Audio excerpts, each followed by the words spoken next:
Assalamualaikum warahmatullahi wabarakatuh. Bismillah, alhamdulillah, wassalatu wassalamu ala rasulillah Muhammad bin Abdullah sallallahu alaihi wasallam wa ala alihi wa ashabihi wa mawala amma ba'd. Yang terhormat Sayyidul Ma'had, Sayyidul Beb, Bapak Kiai Lutfi dan keluarga, para alumni ya, angkatan berapa? 2021 yang berbahagia. Pertama, masih saudara ya, saya ucapkan minal aidin wal faizin Wabarakatuh bina wa minkum siyamana wa siyamakum siyamana wa siyamakum wa maaf batin apabila ada kekurangan, kesalahan selama ini mohon ikuti sama-sama ya.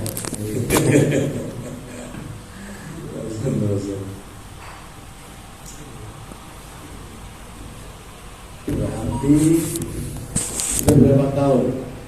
5 tahun ya. 5 tahun yang saat itu langsung kuliah sudah selesai ya. Yeah. Ada yang sudah S1? Ya.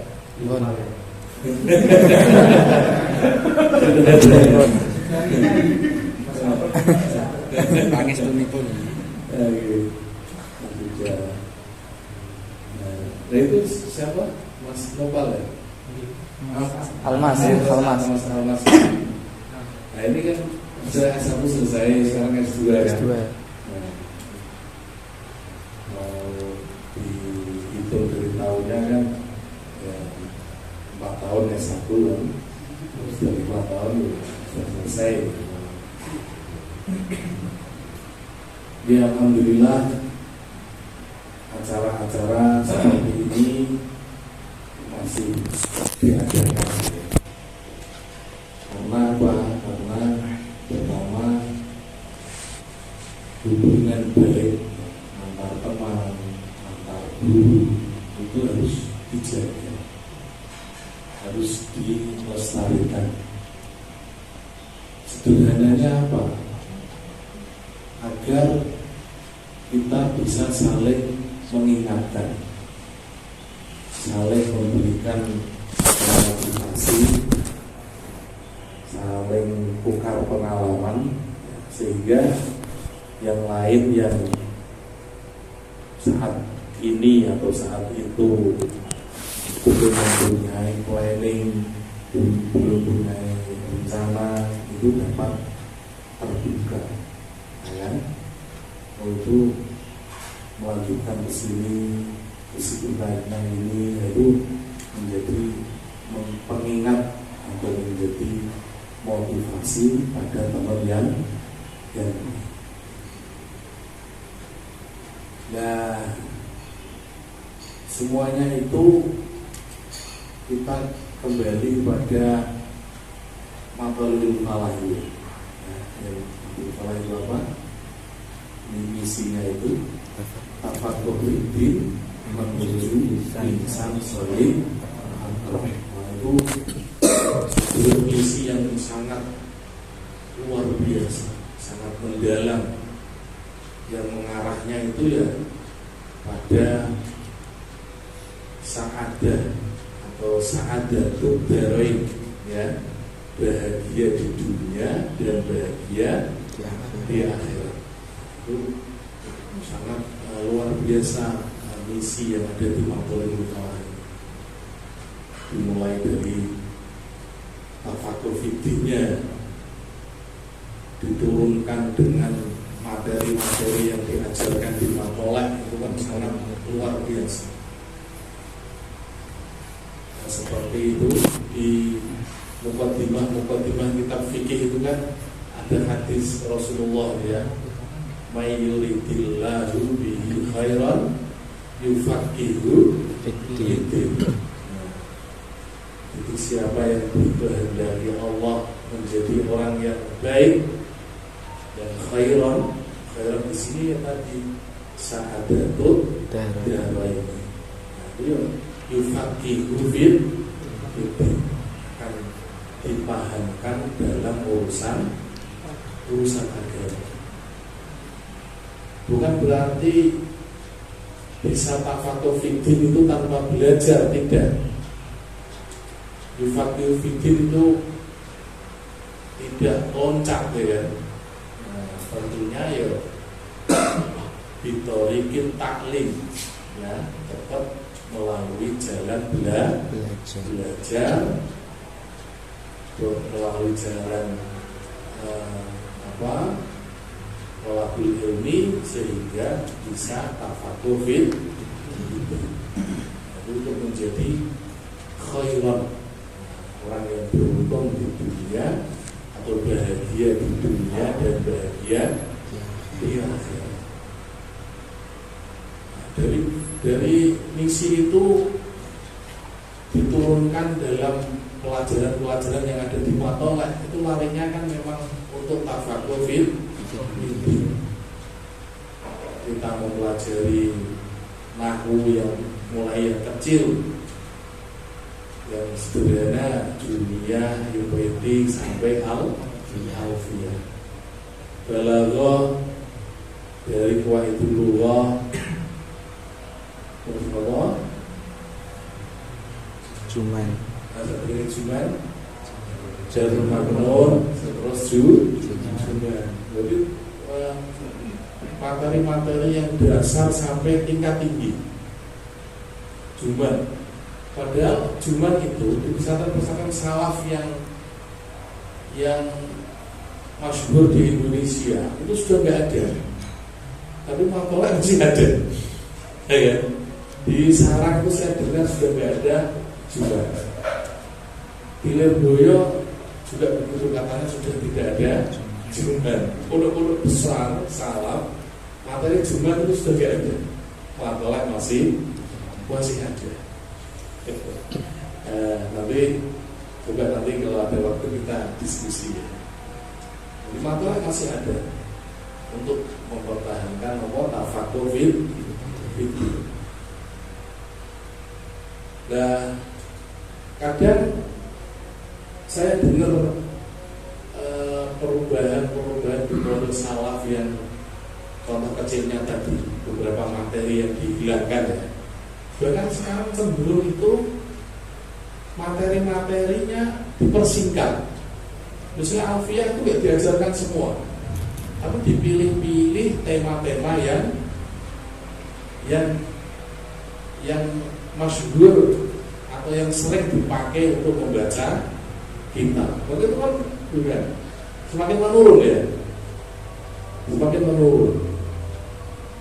Kalau materi-materi kitab-kitab fikih atau apapun ya tidak dibaca awal sampai akhir, tapi diloncat-loncati, dipilah-pilah. Nah, itu khawatirnya apa?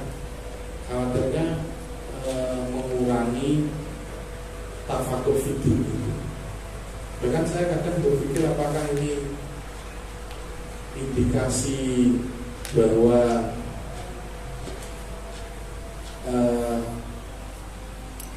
Islam atau ulama di situ semakin tahun semakin akhir semakin berkurang. Jadi saya mikir gitu kan, tanda-tanda kiamat nanti itu apa? Ulamanya habis, kan? Ulamanya sudah berkurang, bahkan ulamanya akan hilang semua.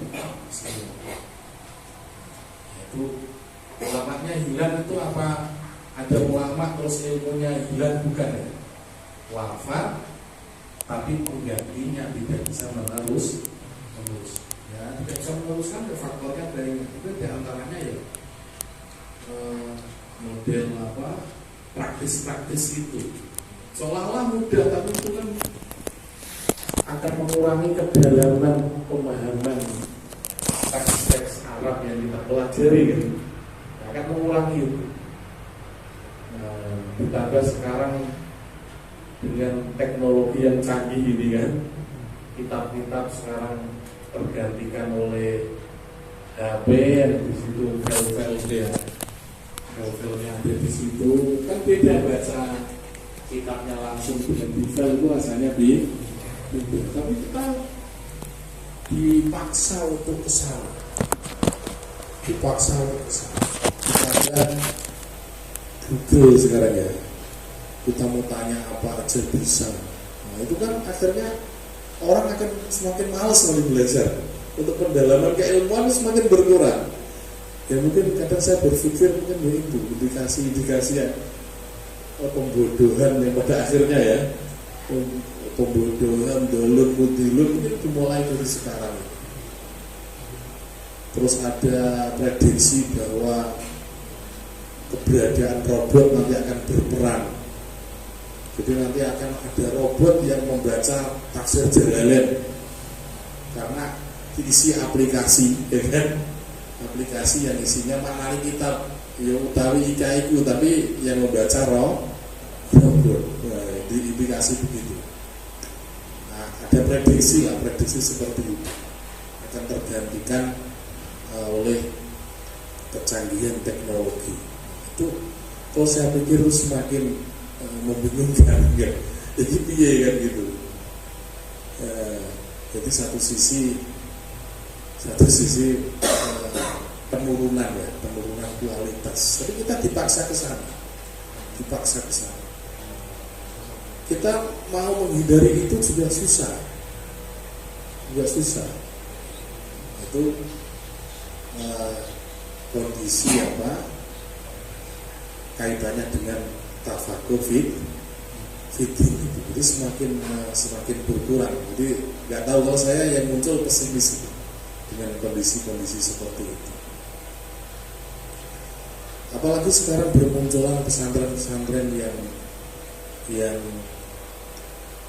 tapi memang dibutuhkan. Kan ada orang yang belajar agama itu hanya sekedar keagamaan dasar, seperti iso sholat, iso wudu, ya, iso cewek, gitu ya.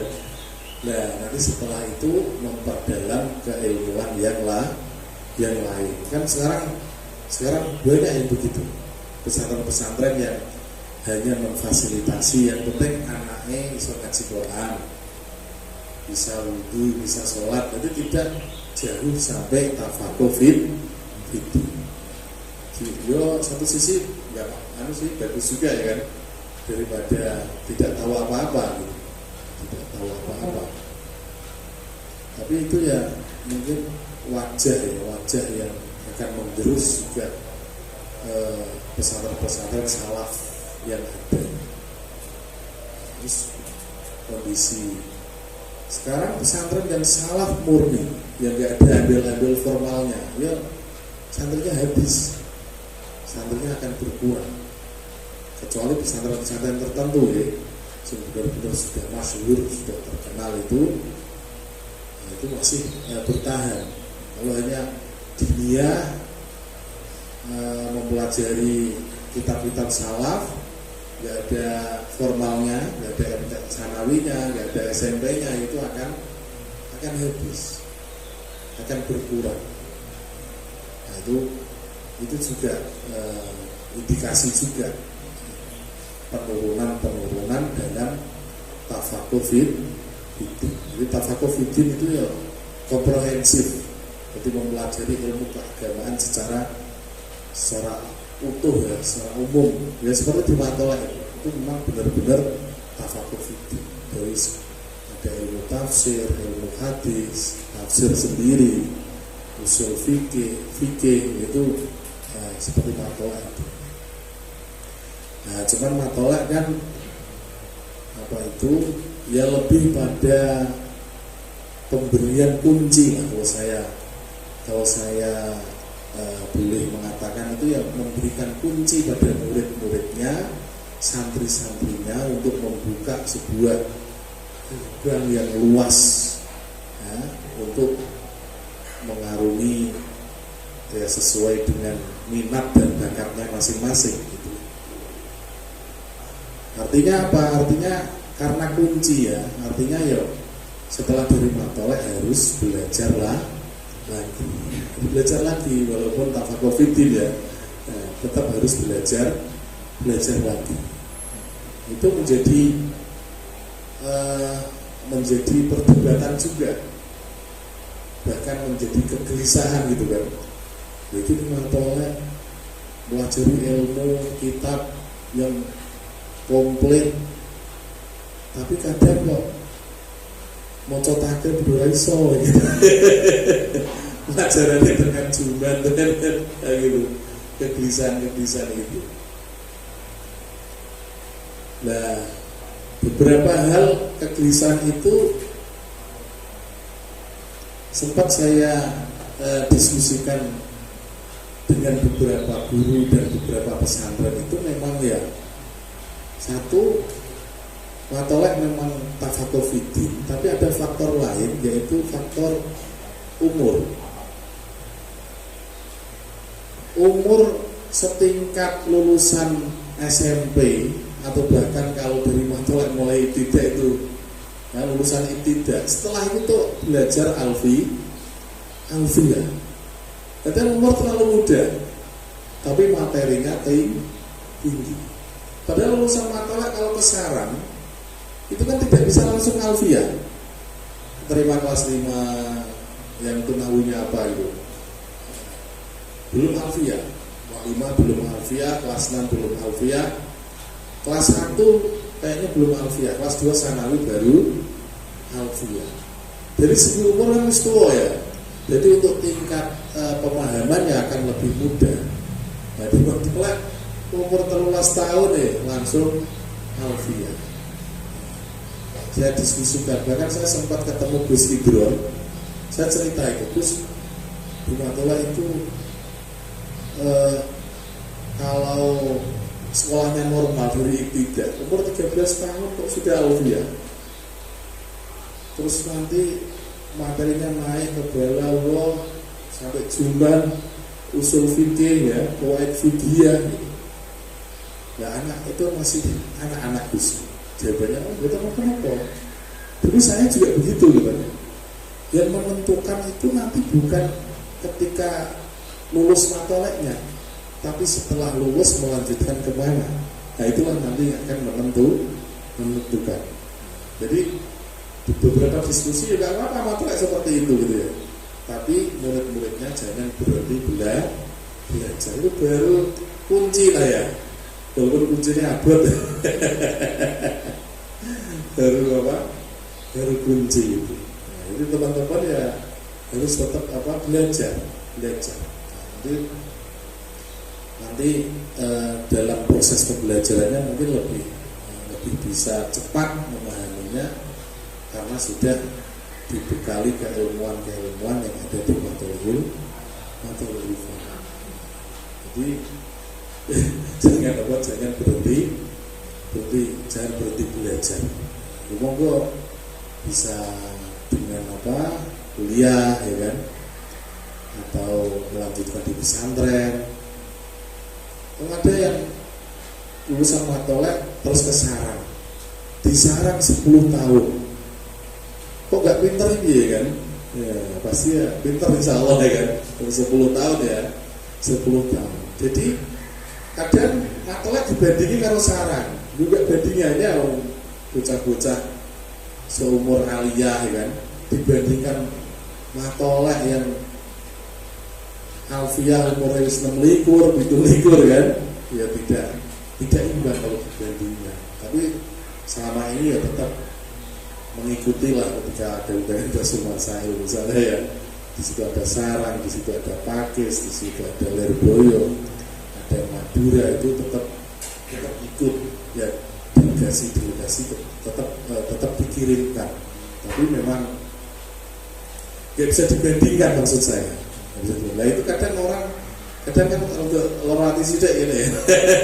Ya kan nonton yang sarang untuk diremehnya gitu kan ya, kayak bagaimana gitu. Tapi setelah saya pelajari itu ya wajar cilik-cilik ya.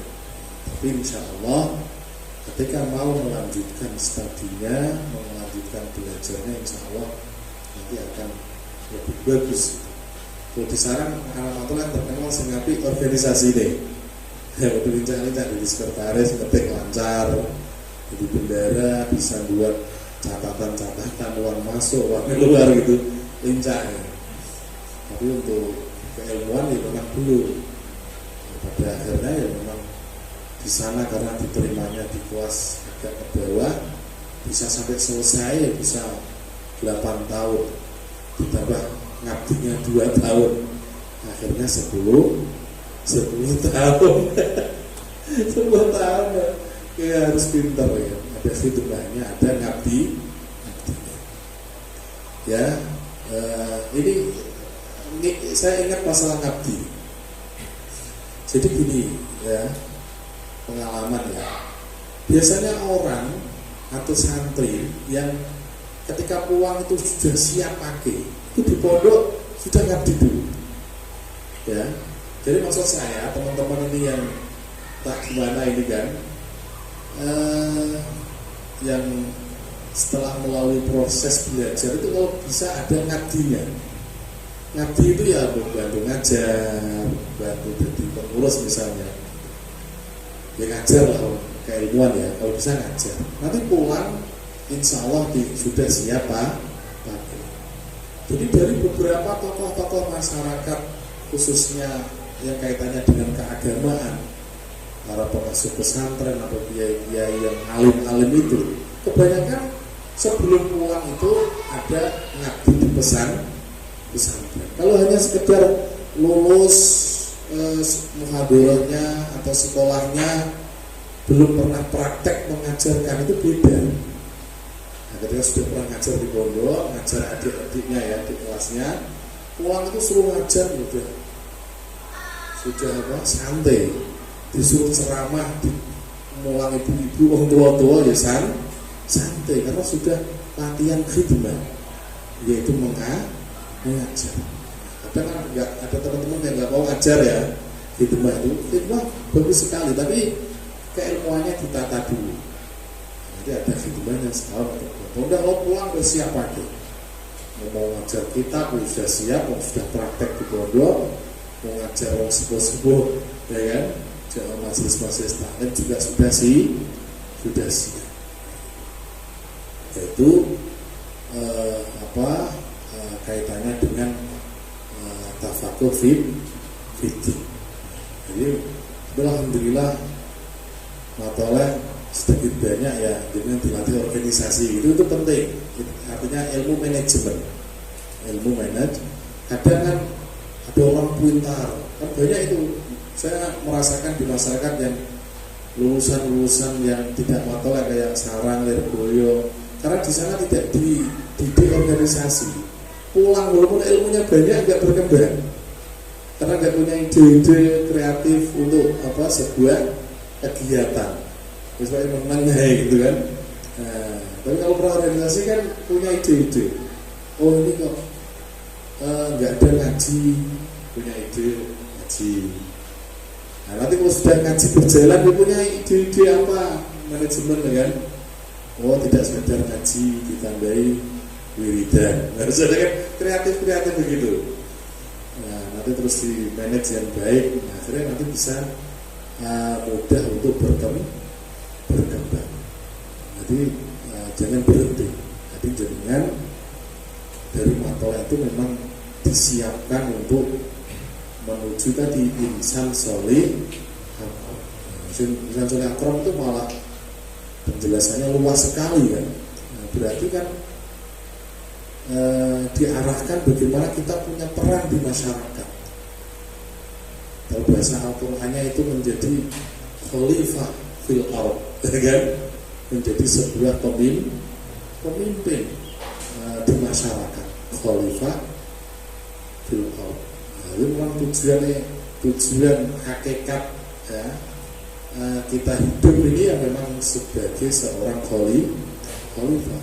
Mau tidak mau akan jadi khalifah, minimal menjadi khalifah di dalam keluarganya ya. Khalifah di dalam keluarganya itu nanti kalau sudah menikah ya istrinya anak-anaknya. Khalifah menjadi apa? Pemimpin. Nah, itu di Matolak diarahkan ke sana. Bagaimana santri-santrinya itu menjadi orang-orang yang bermanfaat lah ya. Bahasanya ya menjadi khalifah, menjadi pemimpin. Tidak, khalifah ini tidak diartikan presiden. Ya khalifah di mana aja. Soalnya kan nanti tugasnya khalifah itu kalau di Al-Quran itu kan satu ibadah itu, wa ma khalaqtul jinna wal insa illa liya'budun ya.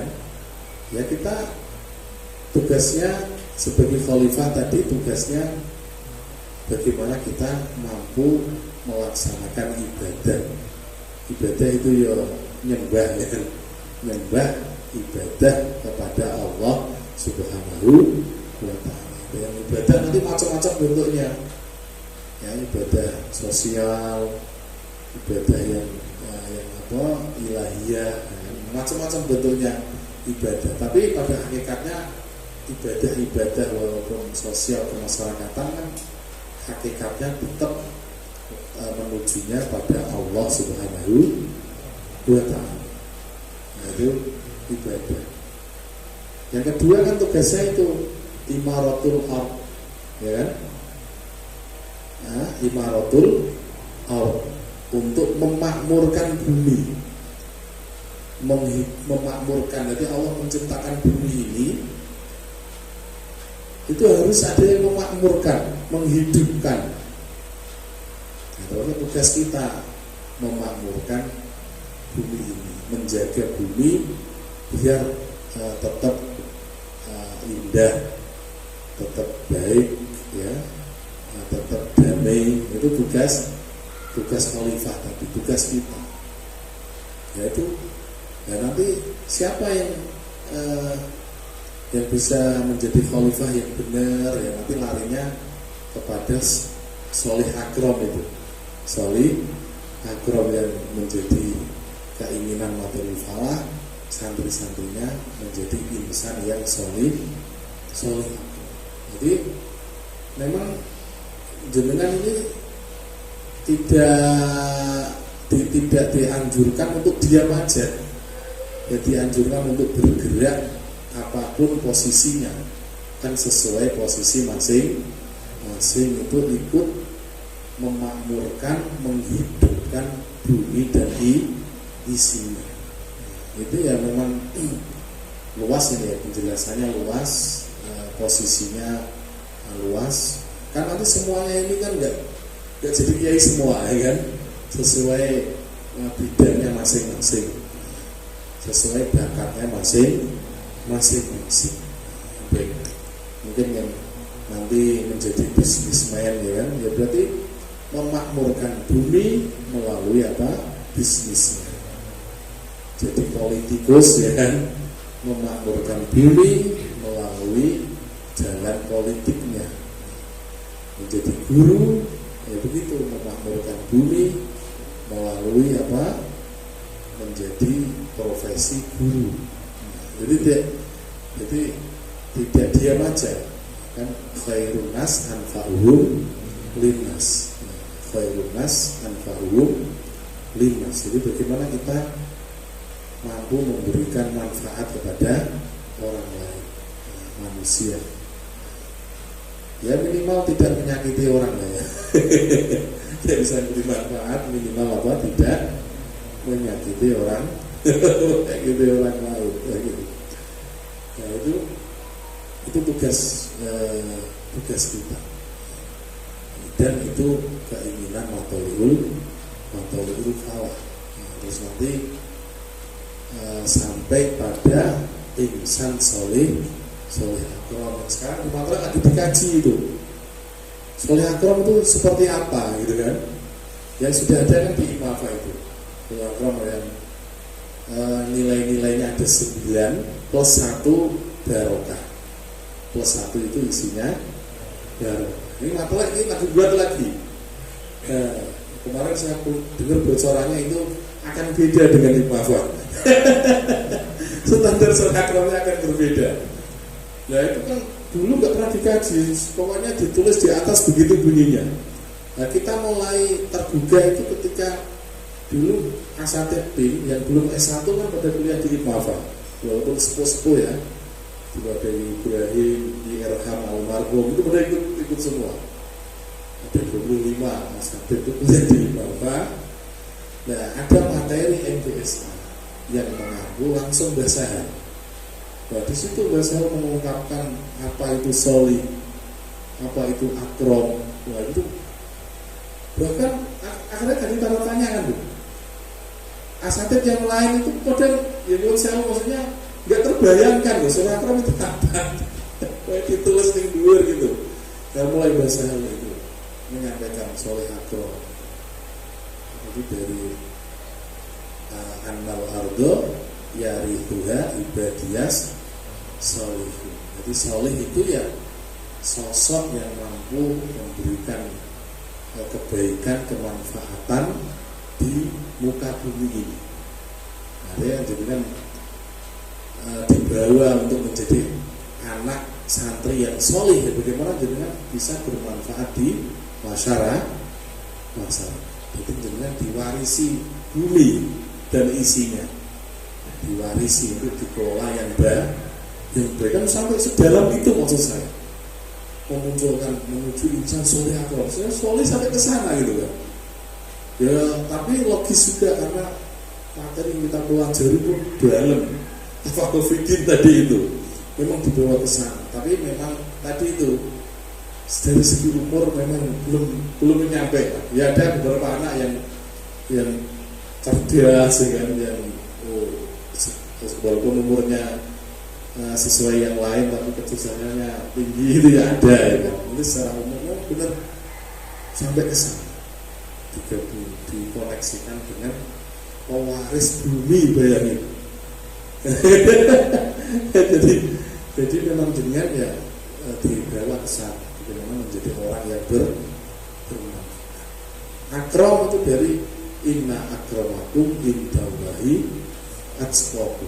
Jadi bagaimana tidak sekedar manfaat untuk yang lain, tapi bisa ibadahnya baik dengan Allah Subhanahu wa Ta'ala. Jadi ya, secara spiritual bagus ya kan, secara muamalah juga baik. Nah, itu kan berat itu kan, berat ya. Kan kita yang untuk menjadi akram aja berat ya. Bisa baik komunikasi dengan Allah aja berat. Nah, dituntut sholih juga akram. Nah, itu tujuan. Nah, dari sholih akram itu harapannya tadi kalau di hadis itu khairan, nah nanti larinya adalah sa'adatut dari insyaallah dengan apa matlaul falah tadi dari visi misi kurikulumnya. Nah itu santri-santrinya bisa bahagia di dunia dan akhirat. Nah, itu luar biasa. Logika runtutan pemikirannya itu loh ya kan, filosofinya dan seterusnya. Terus dimunculkan yang di IMAFA itu 9 plus 1 itu. Nah 9 nilai itu dari mana? Itu kan dulu rapat itu mengkaji soal itu. 9 itu diambil dari perilaku atau tindak tanduk dari para masyayikh matolihul. Beliau itu diamati. Jadi muncul misalnya khirs, ya, istiqomah. Nah itu dilihat beliau itu ternyata ngajar di Matra itu istiqomah, mulai dari muda sampai sepuh, sampai wafat. Oh berarti ada nilai istiqomah. Jadi mengamati begitu kehidupan beliau-beliau, keseharian beliau-beliau, kifah mudawamah, kejuangan. Nah, beliau-beliau berjuang ya, bagaimana matlul falah ini tetap eksis. Jadi dikaji sampai ada 9. Nah, zuhud ya, zuhud itu kalau nek kodok diartani apa? Sengit, benci dunia ya. Jadi kayak kesannya kayak orang miskin. Kesannya begitu ya. Padahal zuhud itu maksudnya apa? Bukan orang yang naiknya mobil itu tidak zuhud, bukan. Orang yang rumahnya bagus tidak zuhud, bukan. Maksudnya hartanya itu tidak kumantil di hati. Jadi hartanya itu ya sebagai wasilah untuk beribadah, untuk melakukan kebaikan. Guru-guru beli mobil asalnya rajin silaturahim jadi enggak. Nah itu kan tidak begitu. Nah itu berarti tidak zuhud ya. Zuhud ya apa yang dipunyai itu ya santai lah gitu kan. Mau silaturahim, mau kunjungan kemana, ya kan? Mau sedekah, itu gak eman-eman. Ya. Gak eman-eman, itu namanya zuhud. Bukan kok sengit dunia itu akhirnya mau sugih ya kan? Ya sugih gak apa-apa, ya kan? Tapi hartanya ya untuk menyupport dirinya, keluarganya agar bisa berbuat baik, atau organisasinya, atau Islam itu sendiri secara umum ya, itu untuk menyupport. Jadi nilai 9 diambil dari pengamatan beliau, mengamati beliau uswatun hasanah, itu ada nilai itu. Nah, beliau itu menjadi uswatun hasanah, sudah niat menjadi ustadz di matlul falah ya harus sudah siap menjadi panutan para santri-santri. Terus berat kan? Beliau bisa menjadi uswah yang baik ternyata. Nah, dimaksudkan di situ. Walaupun pada dasarnya kita ini tidak bisa lepas dari uswah. Jadi kan aku mau jadi panutan nggak bisa.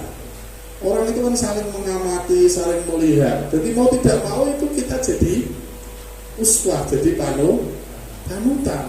Walaupun dengan level yang berbeda-beda. Jadi kan di keluarga, ya akan menjadi uswah adik-adiknya, akan menjadi uswah tetangga-tetangganya kan. Gak bisa lepas itu. Aku tak, mau jadi uswah, aku tak, uripku tak, saya naik dewi, gak bisa, tidak bisa. Mau tidak mau, apalagi sudah jadi santri saja, sarungan, pecian kok gitu ya, melenceng kan ya, gak enak. Itu mau tidak mau jadi uswah. Kadang-kadang mau aku kan ya, nggak bisa.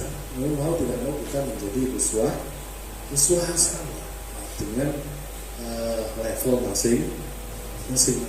Jadi uswah hasanah. Tidak.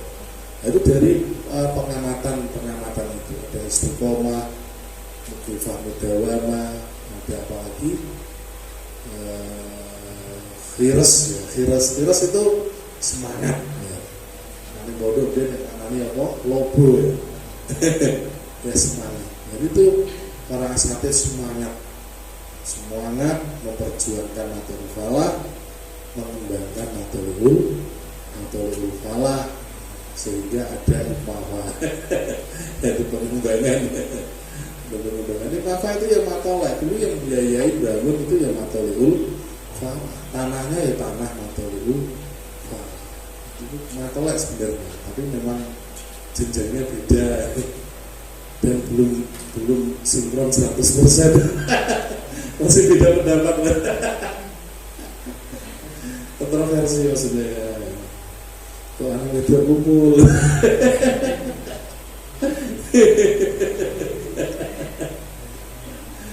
Itu beda hal ya. Tapi sebenarnya bisa disinkronkan, belum sinkron. Belum. Kadang saya juga mengusulkan banyak hal ya, tapi ya nggak tahu kan, namanya organisasi kan banyak orang ya. Misalnya untuk menyinkronkan itu apa materi-materi keagamaan itu yang mampu para asatid atau itu gitu ya. Tapi kadang ada kekhawatiran kan. Dan nanti kalau asatid matolek masuk di IMAFA nanti kekritisan mahasiswa akan menurun gitu kan. Baru mahasiswa kan bebas berpikir, itu kendel ya kan. Nah, karena kok kebanyakan berumah tangga wedi. Kalau mengkritisi wedi. Nah, kadang ada kekhawatiran seperti itu gitu. Ya belum sindrom sampai sekarang. Kalau di kampus kan bebas ya, bebas berpendapat, ya tetap sopan ya, bebas punya ide-ide, punya langkah-langkah itu kan gitu. Nanti gak kreatif, terbuka, dan begitu dan seterusnya itu. Jadi sebenarnya bisa disinkronkan sebenarnya belum, nggak tahu nanti satu jalan. Jadi itulah mungkin ya. Mungkin nanti ada yang bertanya ya. Nah, itu ya, motivasi atau enggak itu ya. Nah, jadi beberapa hal ya. Yang pertama tadi kaitannya dengan matolak ya, tafakuh fiddin menuju insan solih. Jadi jangan sederhananya di sini ya kita saling mengingatkan lah kalau kita ini santri matolibul jangan terus lulus terus bebas gitu ya. Nah, kita tetap santri matolibul malah kita tetap santrinya beliau para masyayikh di perguruan Islam matolibul. Matolak ngasih kunci. Nah, monggo kuncinya ini digunakan dengan sebaik-baiknya. Jadi yang penting ilmu ini manfaat. Tidak harus di desanya manfaat itu kan. Nah, sama mau main dewi ini desanya kita kalau orangnya mau ngalih ini payu kan. Nah, cobalah hijrah kemana ya kan, nyari istri di daerah mana gitu kan. Nah, nanti biar ilmunya bisa berkembang, bisa manfaat. Oh di desanya kan ewo sama gurunya ya kan. Aduh jangan guru deh. Ewo guru ketika dulu masih kecil di TPI kan ewo. Gak apa-apa misalnya manfaat bisa di luar daerahnya. Di luar daerahnya itu biasanya kendel kan. Soalnya orang lagi kenal ya kan. Jadi nabrak orang wani gitu kan. Lagi kenal ya kan. Baru kenal itu ya. Jadi bagaimana bisa Kanjeng Nabi aja kan hijrah ya dari Mekah ke Madinah, karena di Mekah begitu susahnya perjuangan beliau kan ya, orang-orang kafir Quraisy ya, itu bagaimana menghalang-halangi perjuangan Rasulullah berdakwah, mengenal ampun ya, sampai diinggalku semua ibaratnya itu kan, diinggalku dari segi apapun, ekonomi perang Iran ya. Diinggalku mengerikan, harus diperintahkan untuk hijrah. Saya kira pas dua ya kan, artinya hijrah itu ya tetap baik ya kan, dalam rangka untuk ya bagaimana ilmunya bisa bermanfaat sesuai dengan keilmuan jenengan kan. Ini manfaatnya disesuaikan. Nah, nggak sesuai malah bingung berat ya kan. Misalnya apa itu tiba-tiba digawe no pondok karo wong ya kan, tapi ilmunya belum mampu malah bingung ya kan. Tapi kalau punya ilmu manajemen bisa ya kan, bisa. Oh kocok-kocokku sepinter tak undangi ngilangi-ngilang gitu. Itu pakai ilmu apa, manajemennya. Nah, itu pentingnya manajemen atau organisasi kalau dilatih dengan dilatih ilmunya Qol'ah ya, Qol'ah atau dulu Kismin Nasyad atau HSN itu kan untuk belajar sedikit banyak ilmu tentang manajemen, bagaimana mengelola sebuah organisasi.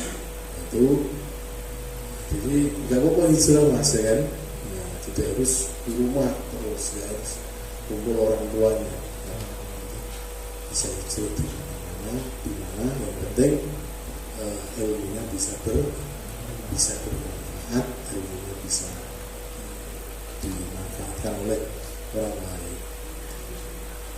Ya itu kadang masih banyak yang salah paham itu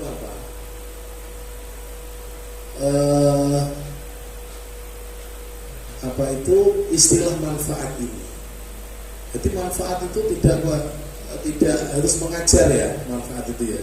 Misalnya ada yang kuliah jurusan komputer, nanti pinter komputer, terus komputernya diajarkan atau ilmu komputernya untuk mengabdi, itu juga manfaat. Jadi tidak harus manfaat ini tidak harus jadi guru ya, tidak harus jadi ustaz. Apapun yang jenengan miliki skill kemampuan yang dapat disalurkan pada orang lain, memberikan kebaikan pada orang lain, yaitu namanya apa aja, bisa komputer, bisa apa aja, itu terbuka untuk memberikan kebaikan kepada orang lain. Itu ya, gimana, semangat ya?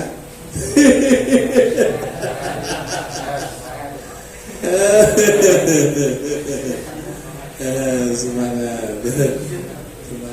Jadi ya memang beda-beda ya, nasibnya akan beda-beda. Tapi dari pengamatan saya, memang lulusan Nahdlatul Falah yang pada akhirnya bisa berperan atau punya peran di masyarakat, ya memang santri-santri atau alumni-alumni yang setelah dari Matolek melanjutkan lagi, ya kan? Melanjutkan lagi. Ada yang formal, melanjutkan misalnya kayak Gus Rohim sendiri itu kan S2 di Australia. Sebenarnya Gus Rohim nggak usah ke Australia pun ya akan menjadi tokoh atau kajian ya. Tapi beliau tetap belajar, tetap mengembangkan diri, belajar di Australia, tetap mencari S2, ibaratnya begitu ya. Gus Nadif juga begitu, S1 di Kairo, Al-Azhar, S2 nya di UIN Kudus, IAIN Kudus dulu, itu belajar. Dan yang sekarang punya peran di Jakarta atau dimanapun tempatnya, itu setelah Matolek tidak berhenti, dia melanjutkan keilmuannya. Ya, ada yang tadi menghormati masjid, jadi dia masjid, ada yang punya pesantren. Kalau Matolek terus berhenti ya, tapi kuncinya nganggur ya kan. Kuncinya apa? Nganggur. Kunci tak bedal gadul. Ada. Gitu. Ya harus belajar, jangan sampai nganggur ya. Jangan mikir ketakutan biaya atau apa. Nanti pasti ada jalannya. Itu pasti. Allah kan sudah ngasih rezeki masing-masing kan ya. Jadi kan dulu gak berpikir ketika SD kok bisa lanjutin sanawi, aliyah, duitnya dari mana, kan gak kepikiran. Nyatanya selesai, yang pernah TK ya TK selesai, ya MI selesai, di sanawi selesai, akhir lulus Matolek ya lancar-lancar aja kan. Ya, saya mondok atau kuliah ya begitu, nanti pasti ada jalan sesuai rezeki masing. Ada yang apa itu jadi pembuat masjid misalnya kan, tukang azan, selesai masjid, tapi kan nanti dikasih bisyarah misalnya untuk bayar kuliah, kan nggak masalah, nggak apa-apa. Jadi artinya salah satu dari rezeki. Ada yang ikut jaga toko, tapi tetap sambil belajar kuliah atau apa begitu kan. Jangan hanya jaga toko aja misalnya ya, jangan, tapi tetap belajar. Ya orang itu kan nggak mau tahu mas, sampai di Jakarta ini kuliahnya kalau kerja orang arti, sebenarnya ini sampai di Jakarta tuntutannya apa? Ya kuliah kudu rampung, bawa ijazah, ijazah. Kan mungkin kuliah karo nyambut gawe apa arti ya kan ning Jogja, ning Malang, ning Biae kan. Nah, ning pondok karo melu dalem ora arti kan. Yang penting ya karena kamu sekolah ya tuntutan masyarakatnya ya harus ada perubahan atau bisa merubah kondisi yang ada di masyarakat. Nah, gitu. Jadi jangan takut gitu kan. Saya sering menyampaikan itu. Kalau takut biaya, misalnya kepepet nggak punya biaya, temui saya. Nanti kuliah di IPAFA, gitu kan. Kan di IPAFA itu ada beasiswa kayak KIP misalnya itu kan. Itu kalau anak matolak mesti saya utamakan. Itu walaupun saya nggak ngomong ya, tetap tak prioritaskan. Mesti akan masuk anak matolak. Beasiswa apa KIP. Karena ya harus cukup gitu kan. Misalnya sampai kepepet ada di udah nanti ikut saya gitu kan. Nanti bantu di tempat saya, nanti saya kuliahkan. Maksud saya apa? Jangan nganggur dulu. Nah, harus keluar, mau keluar negeri apa kayak bis ngambun. Jadi gitu ya. Ini sering apa ya kan. Sengaja Allah mencerah Allah kan. Seperti tadi itu, jangan berhenti belajar. Belum ada yang nikah nih.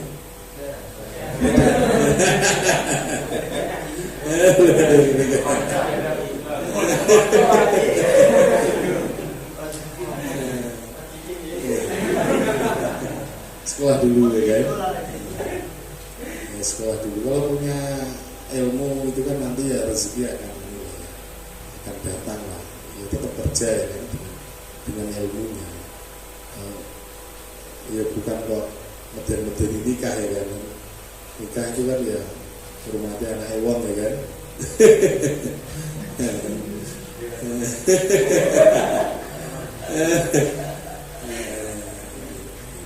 Ya tetap ya intinya apa sih? Intinya ya harus punya ilmu lah. Mantap Gus ya.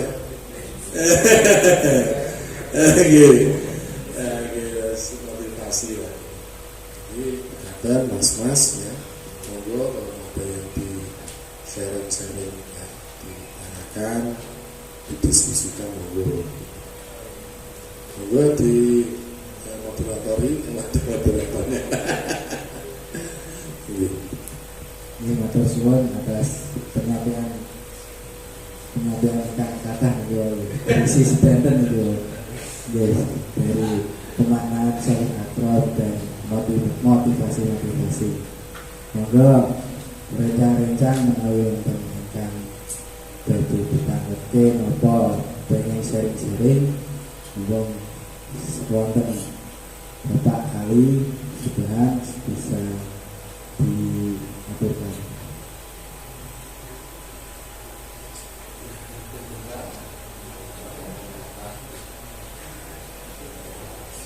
Mungkin sekali.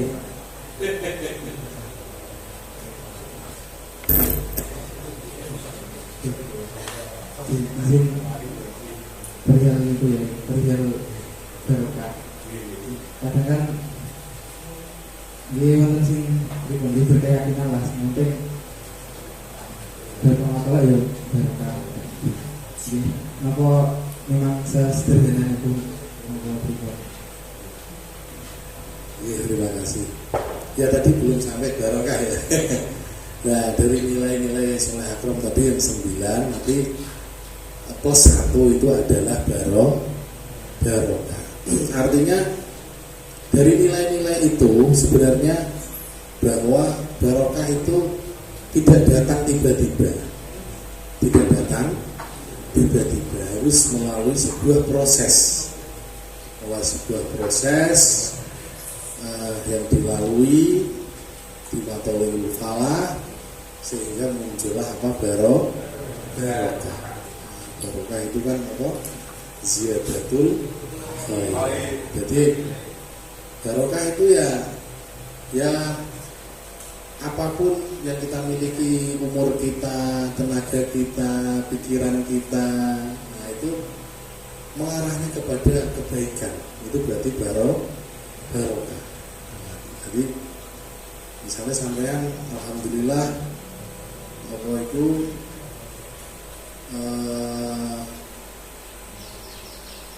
dikondisikan di tempat-tempat yang di situ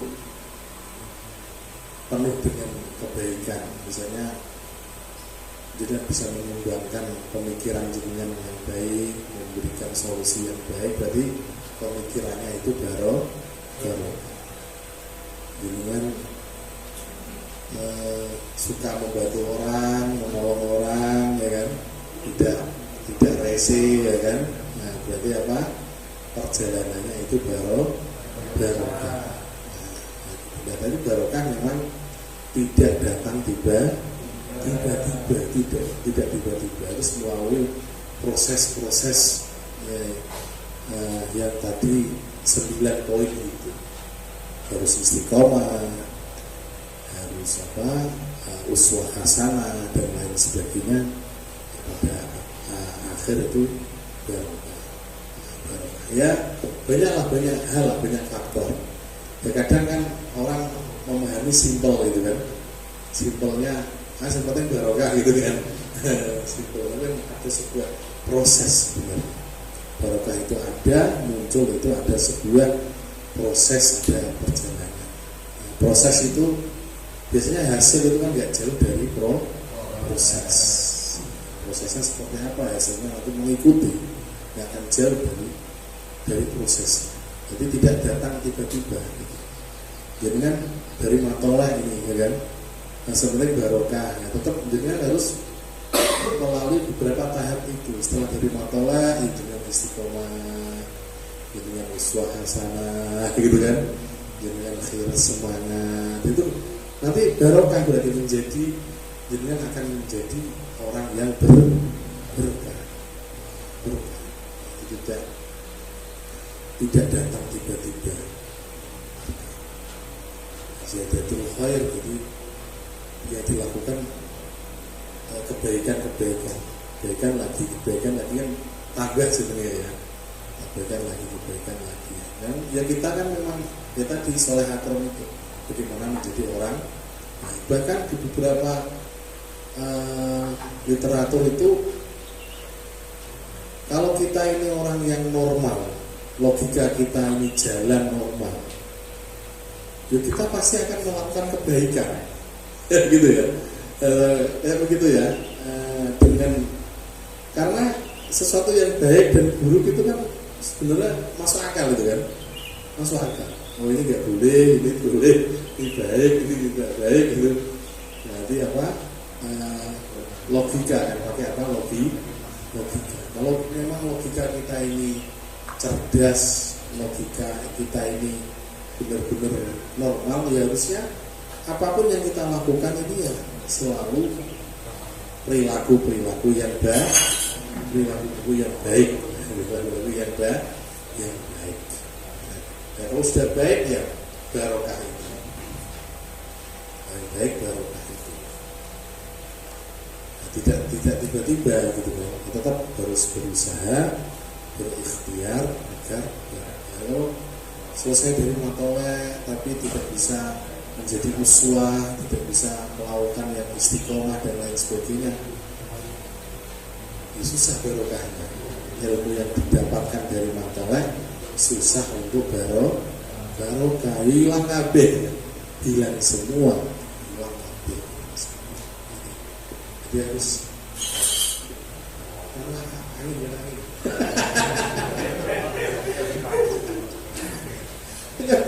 Sangat itu ya kira-kira Mas ya.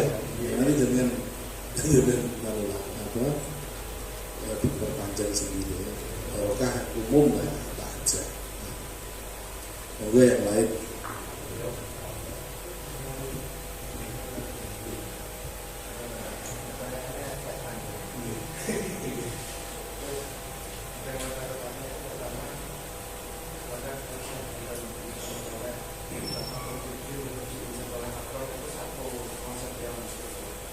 Memang beliau itu konsep dari kutub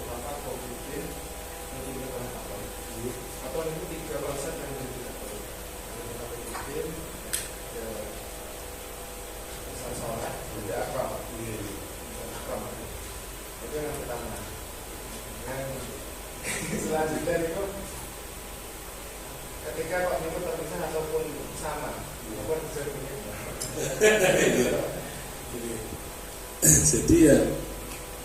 Jadi kan dalam manajemen pendidikan ya, itu sebenarnya tidak manajemen pendidikan aja, itu memang ada logika untuk menyusun sebuah struktur, ya. Misalnya di dalam manajemen pendidikan logika sebuah lembaga itu harus ada visi dan misi, ya.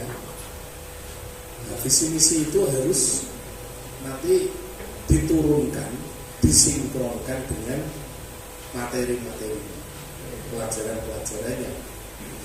Nah, digodok di dalam materi-materi itu sehingga nanti outputnya atau lulusannya menjadi solih akron.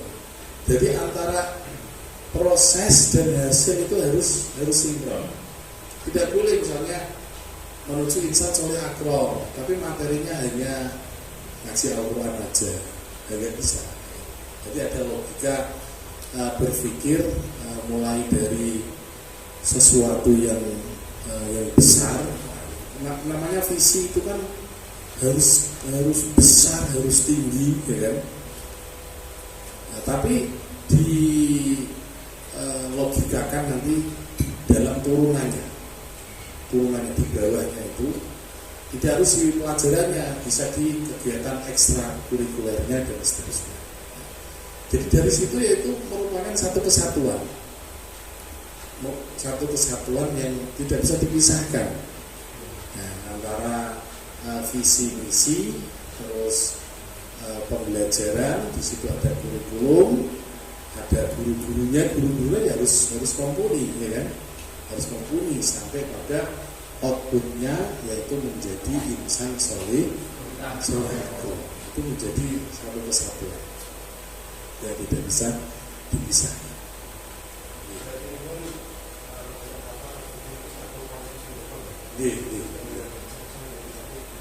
Bukan. Dan juga apakah itu mengatakan seperti satu kurikulum yang apa? Dan soal akron itu satu visi yang apa secara besar. Nah, sini pertanyaan selanjutnya itu dengan di bawah masyarakat berbuat apa COVID itu seperti kurikulum itu apa itu kan mungkin implementasinya, tapi kalau implementasi hakikatnya apa itu? Jadi kalau kita petil jadi keilmuan ya memang keilmuan yang berbeda ya. Kalau itu sendiri, soleh akron itu sendiri. Nah, tapi ketika sudah berbicara sebuah lembaga juga bisa dipisahkan. Runtut dari struktur itu ya. Struktur kelembagaannya itu tidak bisa dipisahkan. Tapi ya kalau kita menengok dari hadis tadi itu ya, may yuridillahu bihi khairan yufaqihu fiddin. Jadi ya hakikatnya khairan itu guys.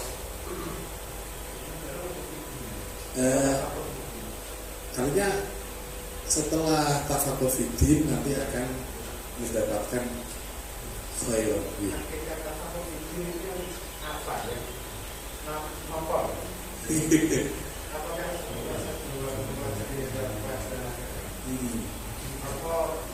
mempelajari hukum, mempelajari praktik-praktik yang praktis, kegiatan pramuka, apa semuanya? Tapi nggak semuanya.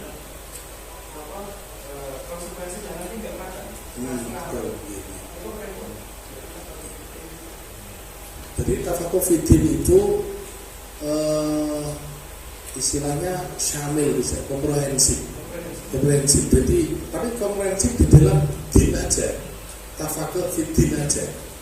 Maksudnya ketika orang dikatakan sebagai orang yang benar-benar mutafaqih fiddin, berarti dia itu ya tahu perangkat-perangkat pemahaman di dalam keagamaan secara utuh. Nah nanti kan ada teori lagi yang kita tidak boleh tidak boleh bahasanya itu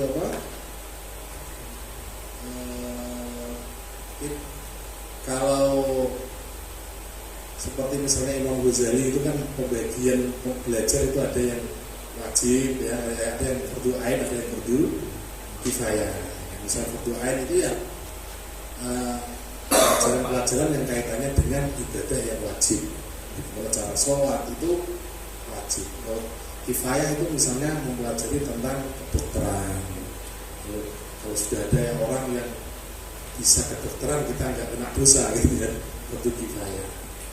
Nah dari penjelasan Imam Ghazali itu, nah itu kalau menurut saya ya itu penjelasan yang umum itu maksudnya sasaran atau mukhatabnya itu umum itu ya berbagai orang yang tujuannya beda-beda ya kan, konsentrasinya beda. Nah, tapi kalau yang tafaqquh fiddin itu larinya ya kepada ibaratnya kasarnya itu ya menjadi ulama lah ya, menjadi alim ulama. Nah, dia alim ulama gitu, larinya ke sana. Jadi ya, cuman itu kadang yang tadi saya menjadi kepikiran kan sebesar itu kan masalah itu kan, bagaimana mencetak tafaqquh fiddin itu, apalagi misalnya sampai kepada alim ulama itu kan ya berat bisa. Nah, padahal realitasnya itu kan beda-beda nih, variasi kan ya, kecenderungannya variasi dan seterusnya. Nah itu diskusi itu kan berhenti Gus, karena apa? Karena kesakralan kurikulum yang ada di Matholiul Faqih. Sampai beberapa pengembangan yang ada di Matholiul Faqih itu selalu hati-hati jangan sampai merubah kurikulum. Nah, cuman untuk memenuhi kebutuhan siswa-siswi yang bervariasi, wong dicetak alim ulama lulus kok pengennya jadi politikus karena kuliahnya jurusan sosial politik misalnya, ya. Kok ambil jurusan hubungan internasional itu kan, nah, padahal dari tafaqquh fiddin ya, yes, ya itu matoleknya kan akhirnya muncul itu pendampingan kuliah dalam negeri, kerjasama dengan bimbel, nah itu kan untuk memfasilitasi anak-anak matolek yang larinya tidak pada pengembangan tafaqquh fiddin itu. Tapi itu sudah ada. Ya memang kalau kita teliti, kita telusuri ya memang tafaqquh fiddin larinya pada benar-benar ulama tadi itu.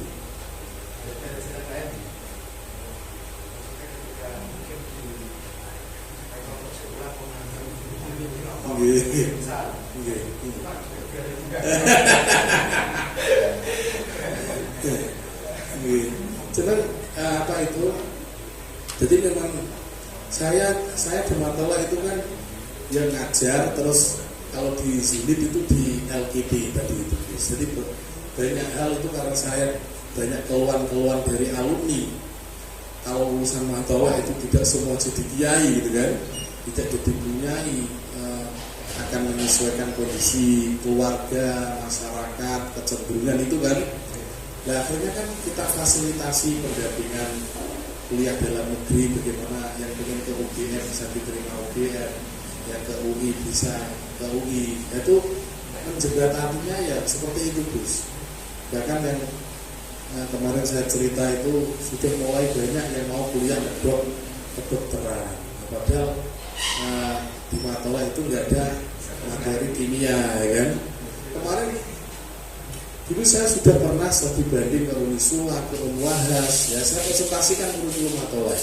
Inilah kurikulum Matoleh, ini rapotnya seperti ini, jasanya seperti ini. Kalau mau masuk ke dokteran, apa yang kurang?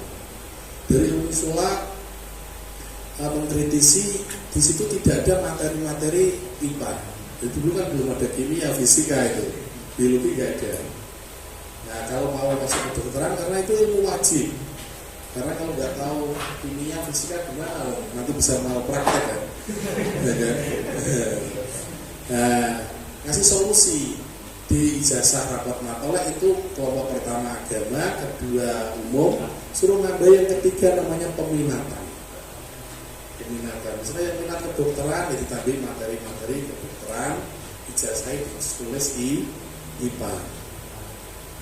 Terus kedua studi banding di Unwahas, kedokteran juga. Kalau Unwahas malah gak kasih solusi. Gak bisa, kalau Matoleh itu kan ijazahnya gak jelas. Kalau di kuliah itu kan ijazah itu bahasa, IPA atau IPS. Jadi itu. Itu. Ini apa jurusannya gitu. Akhirnya Unwahas nolak, gak bisa. Harus kalau mau kedokteran ya paket C nanti ambil IPA gitu kan. Terus saya laporkan ke PD. Dulu PD-nya masih yang sepuh-sepuh. Dulu sepuh-sepuh. Iya, 2011 atau 2012 itu. Wah ditolak udah nggak bisa. Nanti berubah kurikulum atau.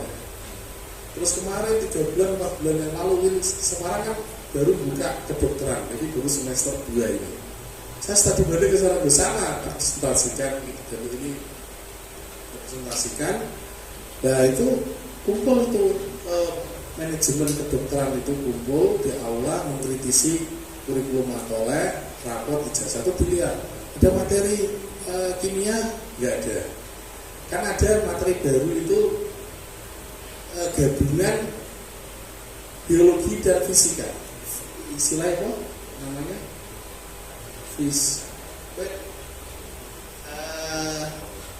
dua materi tapi jadi satu gitu kan.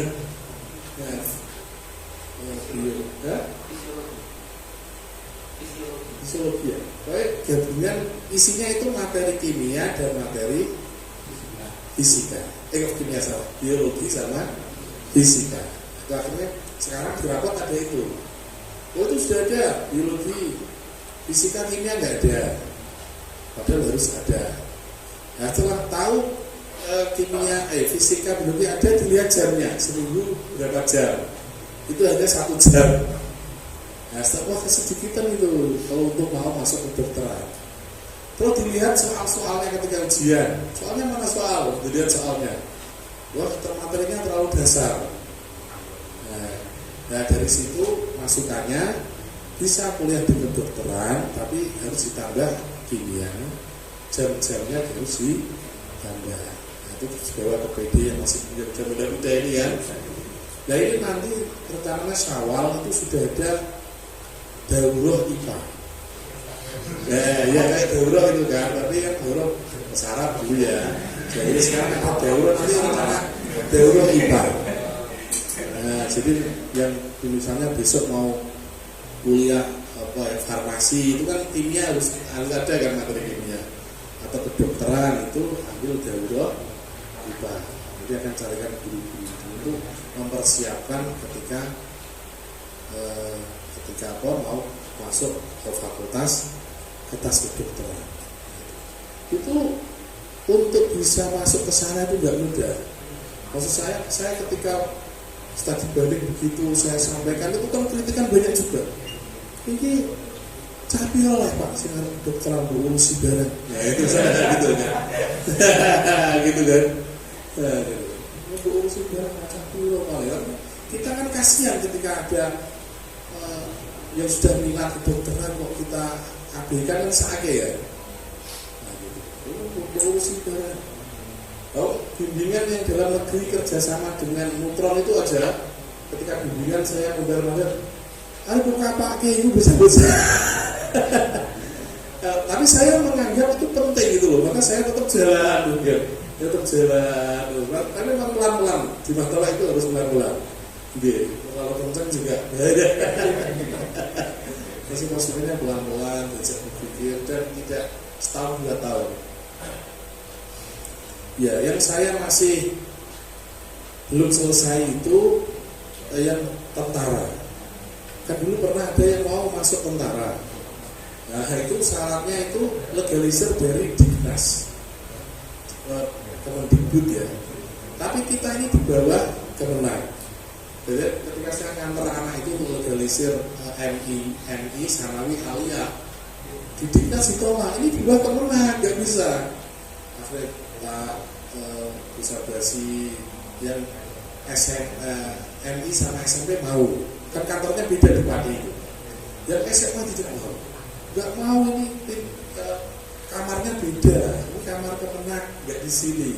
Telepon Kemenang Jawa Tengah, caranya begitu. Memang iya. Tapi kan syaratnya kan tertulis legalisir Kemendikbud. Gitu. Oh nggak bisa. Kalau saya kembali ke SMP, tak paksakan ke Sudolpun Aliyah legalisir SMP. Mau legalisir kan? Legalisir terus daftar aplikasi. Di aplikasi itu kan pakainya semester. Kita masih pakai cawu. Jadi memasukkan nilainya bingung kan? Wah ini. Nah, tapi kalau yang ujian lewat UTBK dan lain-lain itu modelnya dibagi terus. Jadi kelas 3 Aliyah itu cawu 1 ditambah separuh, cawu 2 cawu 3 ditambah separuh, cawu 2 jadi semester 1 dan 2 gitu. Kalau itu di rekayasa itu nggak bisa. Kalau nilai kita itu kan satuan. Dan diminta di situ nilainya puluhan, 70, nah udah ya. Nah itu yang belum terselesaikan. Makanya Ibn saya umarnya matolak ya. Kalau menurut saya ya harus banyak silaturahim juga gitu kan ke instansi begitu. Karena ada anak-anak yang sudah punya cita-cita ke sana. Lalu diwadahi kan sangat kasihan, jadi perlu silaturahim di sana, cerita kalau ada matolak yang kebijakannya begini, pikirannya gini gitu kan. Kalau misalnya mau daftar gimana solusinya kan harus kenalan dulu, harus mau keliling-keliling. Itu sering yang saya kasih masukan. Jadi harus matolak harus keliling-keliling. Kadang mau saya ulang, matolak kadang kan terlena ya. Kadang mau ini aja santrinya akeh. Ya gitu kan. Kan saya ya kadang terlena gitu. Ini aja akeh gitu kan. Lalu saya yang di luar ya ketemu orang banyak itu kan nggak semudah itu gitu, nggak bisa. Harus selalu dikembangkan, harus selalu disesuaikan, dianalisis. Ya oke lah, nggak bisa merubah kurikulum, tapi bagaimana caranya ini ya menyesuaikan. Gitu. Itu memang banyak hal lah. Misalnya kayak lomba-lomba itu kan kadang males ngirim gitu kan. Tapi itu kan penting. Karena ketika ada anak yang juara, terus nanti kuliahnya bisa beasiswa prestasi karena pernah juara itu kan hak anak kalau menurut saya. Nah, kirim lomba, kan nggak dikirim lomba-lomba, nggak dikirim hanya lomba-lomba tertentu gitu kan. Nggak apa-apa kirimi aja gitu kan. Nah, saya tahu ya dibimbing lah biar menang gitu kan. Nah, itu kan manfaat untuk nanti ketika lulus terus mau melanjutkan kuliah. Jadi banyak hal besar, tapi pelan-pelan. Kalau saya juga di Matolak itu walaupun saya dosen, saya doktor di Matolak saya juga harus tawadhu ya kan, dengan beli-beli tetap cium tangan gitu kan. Nggak boleh saya terlalu menonjolkan diri gitu kan, nggak boleh. Itu harus paham budaya-budaya begitu. Terus paham budaya begitu, jadi harus tetap menyesuaikan keadaan di sana. Di sana ya terus mengikuti begitu. Karena kita juga ketika begitu masih masukan ya agak mudah. Dan walaupun saya juga jarang disebut itu, saya di Matolak itu kan ketua yayasan. Yayasan Nurul Salam kan ikutnya saya Mas. Mulai 2016 itu kan, mulai Matolak, mulai Imafa, tapi ya tadi itu saya nggak boleh cerita sama orang, takutnya nanti gaya ketua. Gak ada yang tahu kan, Dan di mata lain nggak pernah disebut. Berobat keras.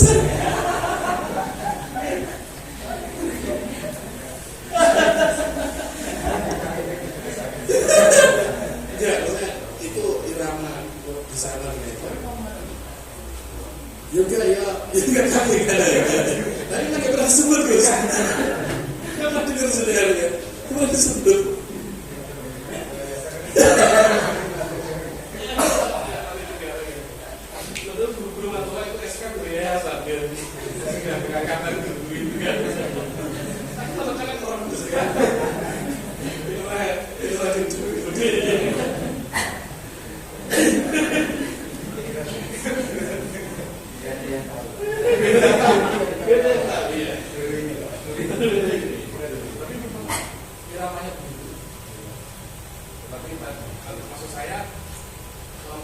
Masukannya itu ya, itu memang dia pelan-pelan tadi itu kan ada beberapa ustaz yang terlalu vulgar itu ya kan melotek ya kan.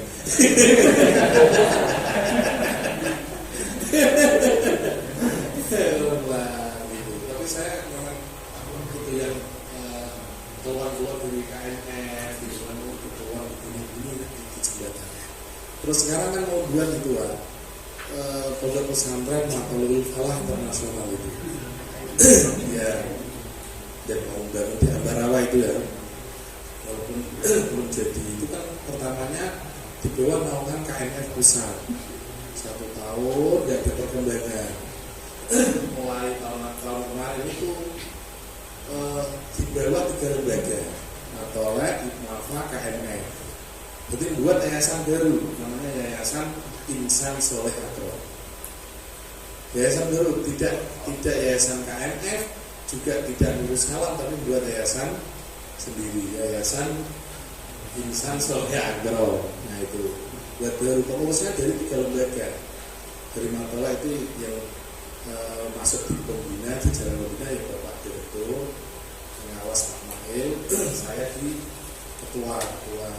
wakil ketua yayasan. Itu dari apa ya, Kuswazin otomatis pembina, dan ada yang di sama wakil yang dari KNF juga itu Mas Marwan Jabbar ketua KNF yang otomatis pembina.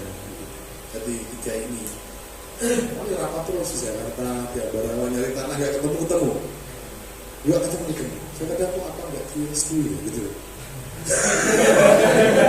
ya sopan terus heran saya mau apa anak itu berkualitas ya kan dapat ini wah di survei gak jadi survei, kamu survei gue mobil wafi ya, akhirnya larang gitu. Sudah tanah gue, berkabe. Ini larang-larang rakyat. Mudah-mudah sampai kan cepat makannya udah masuk gitu. Sampai sekarang belum kurikulumnya karena meneruskan yang awal yang di bawah KNF saat itu kan terus ganti ini terus pas rapat saya menanyakan kurikulumnya seperti apa, internasional seperti apa gitu kan, ternyata masih mentah. Aku tak sampaikan, nah ini jangan sampai kalah dengan Matolek sekarang gitu. Sekarang Matolek sudah bisa ke UGM gitu kan. Nah ini diurus mau kedokteran gitu. Belum ketemu kurikulumnya aja belum ketemu sebenarnya. Apa internasional itu piye? Kok maknane kitab bahasa Inggris. Jadi pengennya itu kan sebenarnya bagaimana ada anak atau anaknya alumni yang pengen Matolek tapi tidak seperti kurikulum tafakur gitu loh, pengennya kan gitu. Wah sekalian internasional gitu. Tapi internasional sing piye gitu. Perlu ketemu. Apakah hanya nama internasional? Apakah nanti dapat ijazah internasional? Regulasinya apakah ada di pemerintah? Kan begitu kan? Nah, atau internasional itu ya karena tiap hari ngomongnya Arab Inggris ya, apakah begitu? Itu masih banyak PR. Nah, karena di Indonesia kadang anaknya alumni kan sekarang sudah banyak yang di Matolek itu kan jadi tulisan juga, ya kan? Di Indonesia bahwa putra Pak Ulul Surabaya gak ada yang di Matolek, itu bapaknya Matolek. misalnya itu sudah sendiri itu berikutnya kan ada kita tahu ya kan. Jadi dia kalau itu sebenarnya diamati juga itu loh, menjadi pengamatan. Ini kita bicara kan ya pengamatan ya, bukan kok kita melihat bahwa bagaimana, bukan ya. Ya biasalah perkembangan begitu biasa, realitas begitu gitu kan. Ini lalu kita malah ada beberapa katola apa gitu. Itu jadi kebisan walaupun ya tidak banyak ya, tapi itu kan menjadi lebih wacana gitu kan. Terus ini kemana sebenarnya yang lebih. Lalu ini memadai begitu ya ini sekolah pondok pesantren Mantolak Internasional ya. Jadi mau di Mantolak ya harus pelan-pelan gitu, harus pelan-pelan. Itu bertahun-tahun. Karena pikirannya beda-beda guys. Ada yang dari Mantolak nanti mondok terus kembali ke Mantolak. Ada yang Mantolak ngapain Quran kembali ke Mantolak.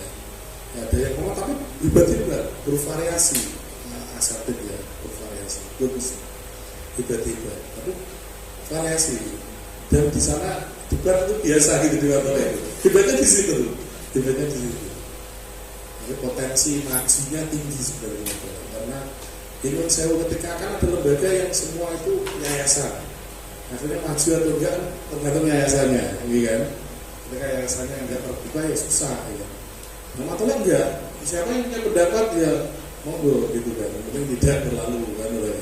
Internet ya, gara-gara ada gitu. Monggo itu potensi. Kalau Mantolak, misalnya pengelolaan keuangan itu juga dikelola di manajemen bersama itu kan, bukan kalau kan ada yayasan kembali ke yayasannya kan tidak ya kan. Nah itu kan potensi maju gitu, potensi transparan keuangannya itu hebat itu. Jadi jangan disamakan misalnya di lembaga lain yayasannya itu Suge ya kan, gimana kok yayasannya Suge gitu kan, jadi biasa. Jangan kaget ya, karena memang dikelola begitu, tapi luar biasa itu. Biasanya kita panen, tapi ini potensi maju. Ya sudah lah, gitu kali-kalinya gitu kan. Itu cerita aja ya. Gitu.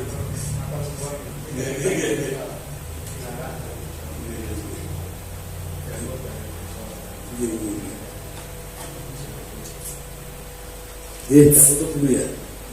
Matur suwun atas kepercayaannya ya, kita sharing-sharing.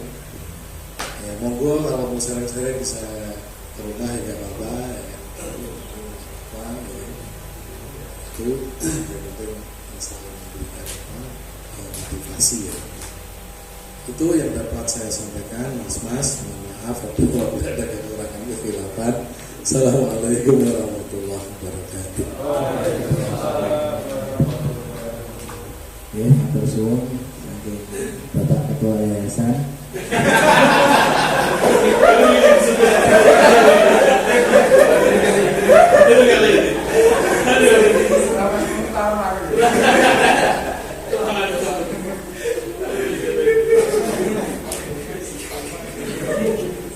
Dia mengenai rencang-rencang mengenai wonten sing pengen saya nanti sakit lah soal dan dalamnya Bapak Ketua. Makasih pun ini mohon barokah doaipun Pak. Al-Fatihah.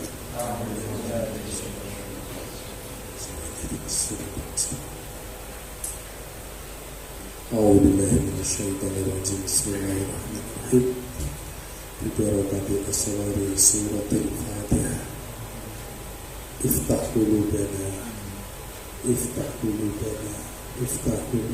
فتوح العارفين اللهم انفع علومنا وبارك علومنا في الدنيا والآخرة اللهم اجعلنا من أهل العلم وأهل القرآن وأهل الخير ولا تجعلنا من أهل الشر والضير اللهم inna na'udzubika minal jubni wal kasali wa qahri rijali wa ghalabati daini wa min ilmin la yanfa' wa min qalbin la yakhsha wa min du'a'in la yustajab. Allahumma inna nas'aluka ilman nafi'an wa amalan salihan qabulan wa rizqan wasi'an halalan thayyiban mubarakan nafi'an fid dunya wad akhirah. Allahumma la tada' fi majlisina hadza dhanban illa ghafartah wa la hamdan illa farajtah wa la daynan illa qadaytah wa la maridan illa shafaitah wa la taliban illa wafaqtah wa la muntahidan illa najahtah wa la hajatan min hawaijid dini wad dunya wal akhirati illa qadaytaha wa yassartaha bi rahmatika ya arhamar rahimin. Rabbana taqabbal minna innaka antas samiul alim wa tub alaina ya maulana innaka antat tawwabur rahim. Rabbana atina fid dunya hasanah wa fil akhirati hasanah wa qina adzabannar. Sallallahu ala sayyidina Muhammad wa ala alihi wa sahbihi wa sallam. Walhamdulillahi rabbil alamin. Bi barakati asrari suratil Fatihah.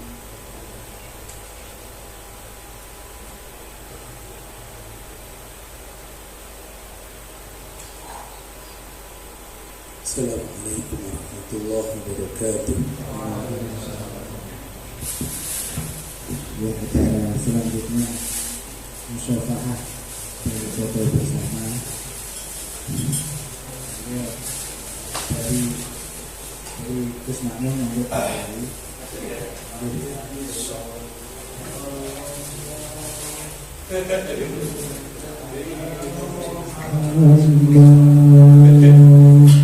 Sallallahu alaihi wasallam. Sallallahu ala Muhammad. Sallallahu alaihi wasallam. Sallallahu ala Muhammad.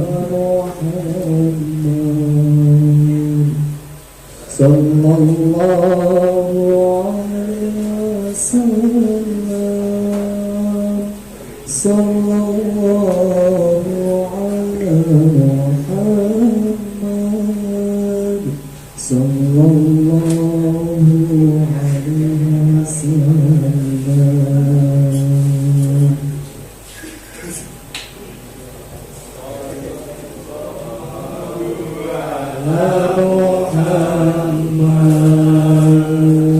Muhammad sallallahu alaihi wasallam. Sallallahu ala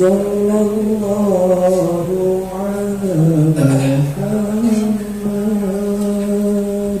Sallallahu alaihi wasallam. Bismillahirrahmanirrahim.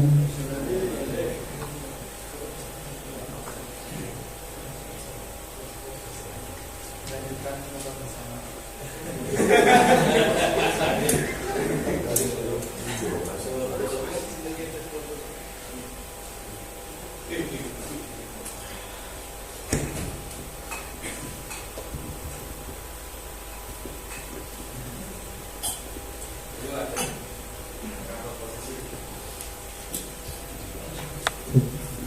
Ada yang berdiri dan ada yang sangat duduk.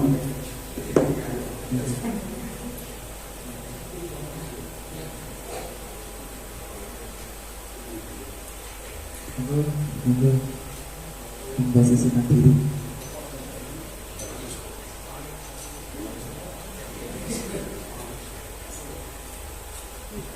Apa 3 baris mas? 3 baris. Duduk setengah duduk dan berdiri.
Melanjuti acara yang terakhir, ini penutup.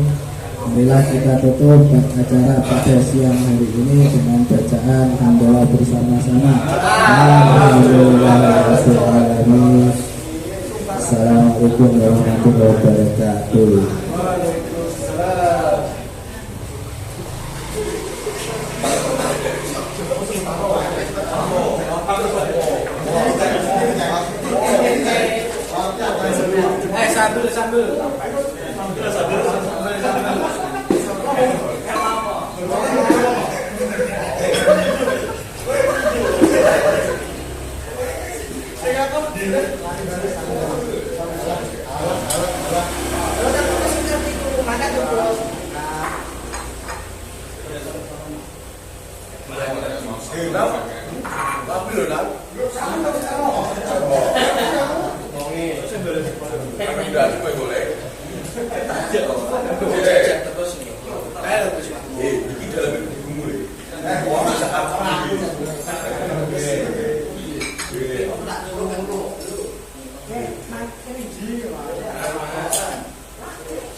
Lanjut nah. Jam piro kok omah? Aku jam 5 ini sudah jam 2. Apa yang orang ini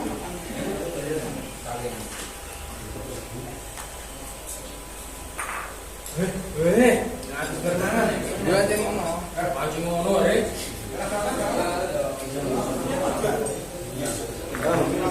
Jumlah Jul sing update sing iki.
Sumpah demi Allah.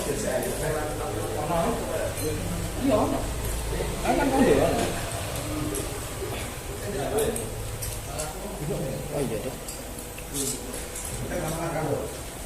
Benar, kilo. Kak. Mana kan? Ini kilo.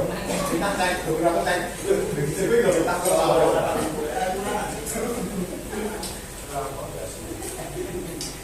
jeruk kumis nah, jeruk kumis nah.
Tekan perapatan. Jangan juga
Good.